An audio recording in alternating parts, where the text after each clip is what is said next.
भुगतान। जब हम किसी वस्तु या सेवा के बदले किसी व्यक्ति को वस्तु या सेवा या धन या समतुल्य कोई अन्य महत्वपूर्ण चीज देते हैं तो इसे ही हम भुगतान कहते हैं।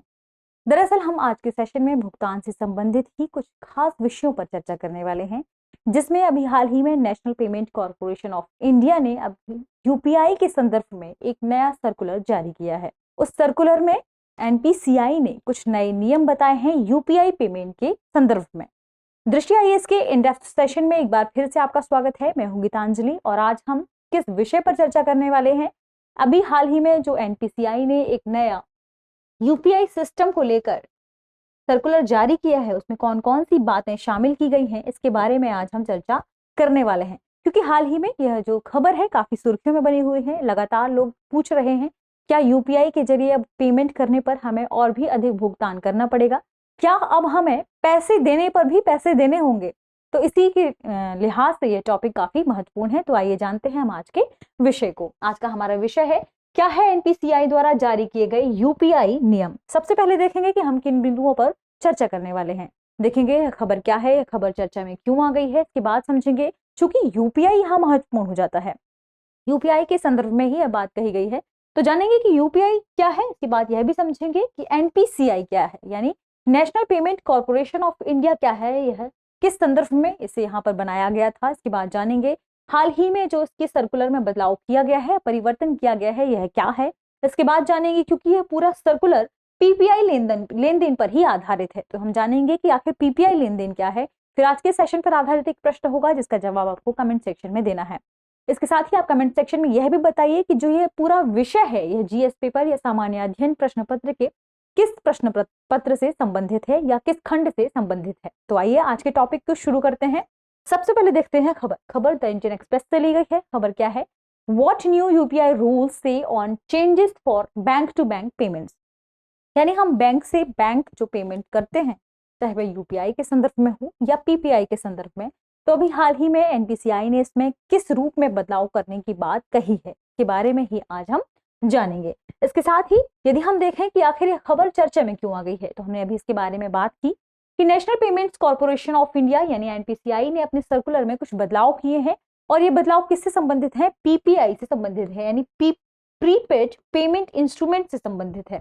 तो आज के सेशन में हम यह भी जानेंगे कि आखिर ये प्रीपेड पेमेंट इंस्ट्रूमेंट होते क्या हैं। पीपीआई वॉलेट को इंटर ऑपरेबल यूपीआई इकोसिस्टम के हिस्से के रूप में जोड़ने की बात कही है एनपीसीआई ने, यानी अब पीपीआई वॉलेट को हम यूपीआई से जोड़कर कैसे देखेंगे, इसमें किस प्रकार से शुल्क लगाया जाएगा, क्योंकि इसके अंतर्गत यदि कोई व्यक्ति अब भुगतान करेगा तो यूपीआई लेन देन के बाद आप उसमें कुछ शुल्क भी देंगे, यानी जो मर्चेंट है, जिस मर्चेंट या जिस व्यापारी के पास वो पैसा जा रहा है उसको यहाँ कुछ शुल्क देना होगा। और ये पूरे नियम 1 अप्रैल से प्रभावी हो जाएंगे। ये दिशा निर्देश जो जारी किए गए हैं ये 1 अप्रैल से प्रभावी हो जाएंगे, इसलिए आज का विषय काफी महत्वपूर्ण है। यह भी जानना जरूरी है क्योंकि लगातार खबर है कि क्या आप यूपीआई करने पर हमें पैसे देने होंगे, तो यह खबर कितनी जरूरी है यह भी हम जान लेते हैं। यानी जो नई इंटर ऑपरेबिलिटी है यह किस पर लागू होगी, इससे किसे क्या फायदा होगा, इसे हम देखेंगे। बात करें यदि हम यूपीआई के बारे में कि आखिर यूपीआई होता क्या है, कि फुल फॉर्म को ध्यान रखिएगा, unified payment interface. Unified payment interface एक प्रकार की प्रणाली है जिसके जरिए हम तुरंत कैशलेस भुगतान करने में सक्षम होते हैं, यानी एक प्रकार का तत्काल भुगतान सेवा प्रदान करने वाला मंच है या एक प्रकार तत्काल भुगतान करने वाली एक प्रकार की प्रणाली है जिसके अंतर्गत कैशलेस भुगतान को तीव्र और आसान बनाने के लिए 24 घंटे धन हस्तांतरण सेवा हमें यहाँ प्रोवाइड होती है। इसकी यही खास विशेषता है कि इसके जरिए 24/7 आप धन दे सकते हैं। 365 दिन आप कहीं भी किसी भी स्थान पर रहकर अपने मोबाइल के जरिए आप इसके जरिए पेमेंट कर सकते हैं। तो आप समझ सकते हैं बैंकिंग की दुनिया में जब आप छुट्टी बड़ी मुश्किल से मिलती थी या बैंक में जब छुट्टी हो तो आप यहाँ पर पेमेंट नहीं दे सकते थे, तो यूपीआई एक क्रांतिकारी बदलाव है। यहाँ आप छुट्टी के दिन भी कभी भी सुबह हो शाम हो रात हो कितने भी बजे आप पैसे ट्रांसफर कर सकते हैं। यही सुविधा है यूपीआई, जिसमें आप कई बैंक खातों को एक ही मोबाइल एप्लीकेशन द्वारा कई बैंकिंग सुविधाओं को यहाँ इसके जरिए दे सकते हैं या प्रदान कर सकते हैं। निर्बाध फंडिंग कर सकते हैं आप इसके जरिए और मर्चेंट भुगतान भी आसानी से कर सकते हैं। तो ये तो हमने जाना यूपीआई के संदर्भ में। अब हम इसी के संदर्भ में कुछ खास तथ्यों के बारे में जाने। तो शीर्ष यूपीआई एप्स में फोन पे, पेटीएम, गूगल पे, अमेजन और भीम ऐप आदि शामिल हैं। ये कुछ खास पेमेंट है जिनके जरिए, पेमेंट इंस्ट्रूमेंट्स हैं जिनके जरिए आप क्या करते हैं, यूपीआई पेमेंट करते हैं। अब यूपीआई को कब लाया गया था? तो इसे वर्ष 2016 में लाया गया था। कौन कौन से बैंक शामिल थे? तो इसमें एनपीसीआई ने 21 सदस्य बैंकों के साथ यूपीआई को लॉन्च किया था। तो ये तो हमने देखा यूपीआई के संदर्भ में। अब हम बात करेंगे एनपीसीआई के संदर्भ में कि आखिर ये है क्या। लगातार चर्चा में बना रहता है किसी भी ऑनलाइन पेमेंट के संदर्भ में। तो यहाँ पर एनपीसीआई का फुल फॉर्म है national payment corporation of India, यानी भारतीय राष्ट्रीय भुगतान निगम। ये एक महत्वपूर्ण संस्था है, इसके बारे में जानना जरूरी भी है। क्यों? क्योंकि यह खुदरा भुगतान और निपटान प्रणाली के संचालन हेतु एक अम्ब्रेला संगठन है। अम्ब्रेला संगठन यानी इनसे संबंधित जो सभी भुगतान होते हैं इसकी देखरेख करता है। एक बड़ी मात्रा में ये सारी चीजें इसके अंदर आती हैं, इसलिए कहा जाता है इसे, यह एक अम्ब्रेला संगठन के रूप में कार्य करता है। खुदरा भुगतान यानी आप कितनी भी छोटे से छोटी, हर जगह जितनी जगह में, जितने बैंक में आप ये भुगतान करते हैं, इसके संदर्भ में सभी जानकारी से संबंधित जो भी निपटान प्रणाली है इसकी सभी देखरेख करता है भारतीय राष्ट्रीय भुगतान प्रणाली। भारतीय रिजर्व बैंक और भारतीय बैंक संघ द्वारा भुगतान और निपटान प्रणाली अधिनियम 2007 के तहत इसे शुरू किया गया था। तो इससे संबंधित जो अधिनियम है इसे भी ध्यान रखिएगा, ईयर भी ध्यान रखिएगा। इसके साथ यदि बात करें कि इसे शुरू कब किया गया था, सबसे पहले से कंपनी अधिनियम 1956 के अंतर्गत शुरू किया गया था, लेकिन बाद में या अब कहें तो अब यह कंपनी अधिनियम 2013 धारा 8 के तहत एक गैर लाभकारी कंपनी है। इसके उद्देश्य की बात करें तो इसका मुख्य उद्देश्य है भारत में जो संपूर्ण बैंकिंग प्रणाली है उसमें जो भौतिक या इलेक्ट्रॉनिक रूप से जो भी भुगतान होते हैं उसके लिए एक बुनियादी ढांचा तैयार करना एनपीसीआई का मुख्य उद्देश्य है। तो आप समझ सकते हैं पूरी इंडिया की बात है, चाहे आप कश्मीर की बात करें या कन्याकुमारी, पूरे भारत के लेवल पर एनपीसीआई बुनियादी ढांचे को बनाए रखने में एक महत्वपूर्ण अम्ब्रेला संगठन है, ताकि व्यक्ति यहाँ पर इलेक्ट्रॉनिक रूप से या कहें भौतिक रूप से पेमेंट कर सके। तो एक बैंकिंग प्रणाली के संदर्भ में भी इसे याद रख सकते हैं आप। अब हम बात करेंगे कि अभी हाल ही में एनपीसीआई ने क्या परिवर्तन किया है, सर्कुलर में उसने क्या कहा है।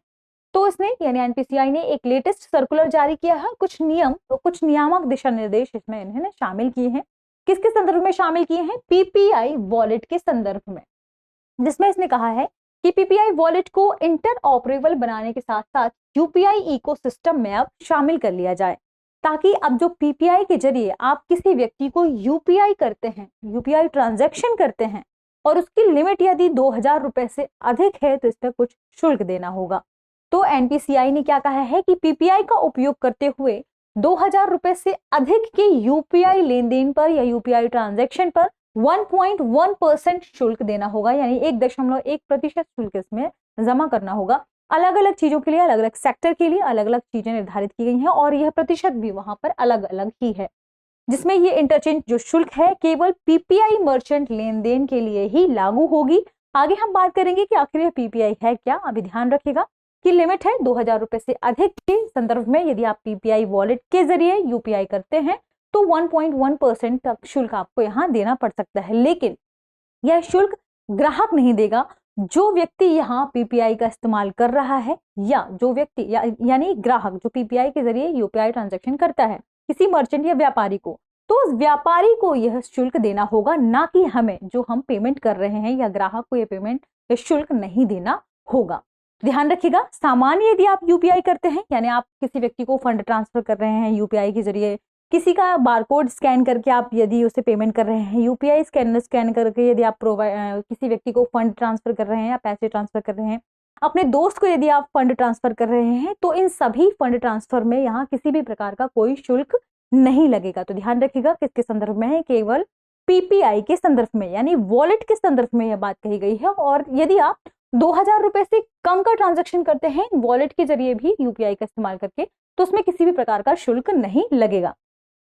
बैंक खाते के लिए बैंक खाता आधारित यूपीआई भुगतान, यानी यदि आप सामान्य यूपीआई भुगतान करते हैं, एक बैंक खाते के जरिए यूपीआई भुगतान किया जाता है किसी दूसरे बैंक खाते को, तो यहाँ पर किसी भी प्रकार का कोई शुल्क नहीं लगेगा। तो आप कह सकते हैं कि सामान्यतः 99.9% ऐसे यहाँ पर यूपीआई ट्रांजैक्शन है जो बैंक खाते से बैंक खातों में ही होते हैं, तो उन पर किसी भी प्रकार का शुल्क नहीं लगेगा।